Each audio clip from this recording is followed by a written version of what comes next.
Ngayong nasa kustodiya na ng International Criminal Court sa The Hague, Netherlands, si dating Pangulong Rodrigo Duterte. Kasama na siya sa mga dati at kasalukuyang lider ng iba't ibang bansa na nakadetain sa International Tribunal. Kabilang sa kanila sina Ali Muhammad Ali Abdal Rahman ng Sudan, Al Hassan Ag Abdul Aziz ng Mali, at mga lider mula sa Central African Republic na sina Patrice Edward Ngaisona, Muhammad Said Abdel Kani at Alfred Yakatom.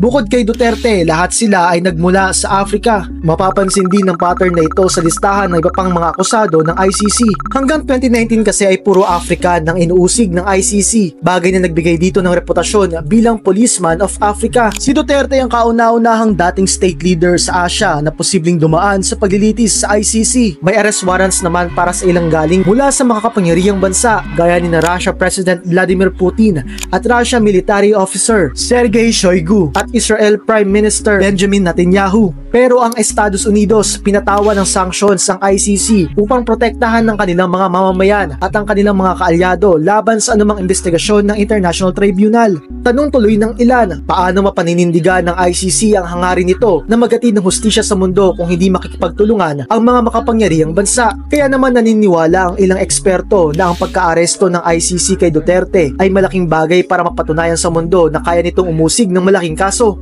Well, I think it's a big moment for the ICC because, as we know, the court has been through a couple of months that were really difficult. It is currently under US sanctions, which threaten to halt or at least diminish its operations across the world. It has, of course, dealt with also non-compliance, so its own member states not willing to, for example, arrest Netanyahu, the Israeli prime minister. So it's been through a couple of really rough months, and this is an opportunity for the court to show that it can deal with a big case and can have arrests and it can proceed as if things are quote-unquote normal. May tuturing din daw na espesyal ang kaso ni Duterte sa ICC. Ito kasi ang unang kaso na walang kaugnayan sa giyera o election-related violence.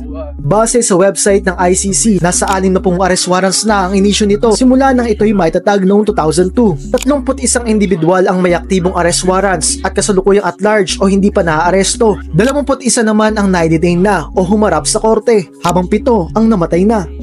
Makialam ng may alam, sundan ng social media pages ng News 5.